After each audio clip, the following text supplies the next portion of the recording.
case you've been living under a rock, Zwift has shaken up the cycling world by essentially increasing their price by 1/3, which means that if you are paying month by month for an annual subscription of Zwift, you will be paying $120 more per year. If you're like me and you're trying to balance family, mortgage, and also one of the most expensive hobbies that we could have picked up, cycling, you're probably feeling or know that you're going to feel that $120 per annum increase to your budget. And so you may be looking at some alternatives. Well, boy, do I have you, because over the next 4 weeks, I'm going to be testing out 3 different cycling platforms, those being Rouvy, MyWhoosh, and IndieVelo, to try and give you a bit of an idea about what the alternatives out there are.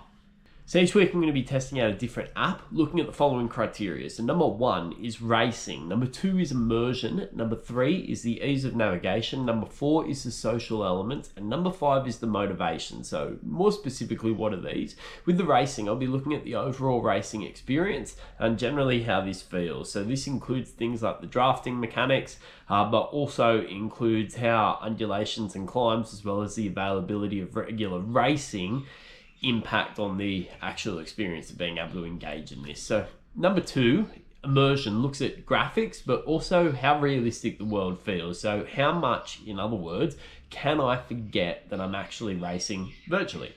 Number 3 is ease of navigation, and this looks at how easy is the app to actually navigate through, and how good is sort of the user interface. Number 4 looks at social elements. Now, if you are a social online rider, I recommend going and finding another review of these sort of things, because I don't really race or ride socially. I do it as a means to an end, and so there's probably going to be someone with better opinions on this element, but I'll still have a crack. And then number 5, motivation, is looking at the motivation systems built within the app. So in regards to Zwift, this is things like your levels, the unlockables that you open up as you go up those levels, and also the things available to you through the drop shop. So that's your motivation to continue to ride. That's also how Zwift tries to hold onto you, and what I'm trying to sort of break, and it's heartbreaking. I've got the Tron bike, I've got drops coming out in the wazoo. But yeah, how do these apps go in regards to that? So the last video of this 4-week series will look at which one of these apps I think is best overall, and which one I think is the best rival to Zwift. So each week I'm going to test a different one, and we're going to be starting with Rouvy. The reason why we're starting with Rouvy is because it is a paid app. The other 2 are free, and in order to access the app, to have a play around with it, I needed to sign up.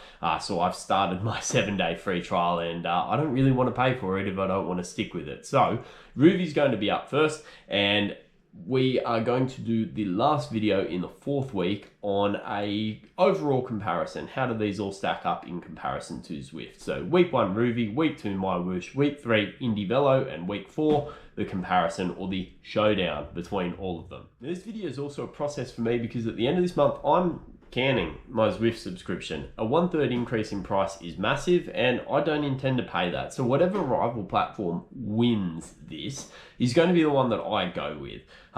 So it is worth noting that, like I said before, Rouvy is the only paid subscription, but it does come with that 1-week free trial, and also it is really only at the same price that Zwift was, being around the $20 AUD. So a important point, every price, or all prices that I talk about here, are going to be in the Australian dollar, because I'm in Australia.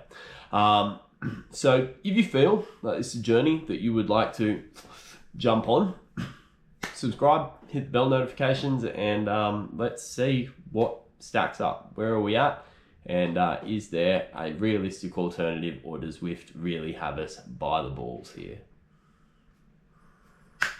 Enjoy.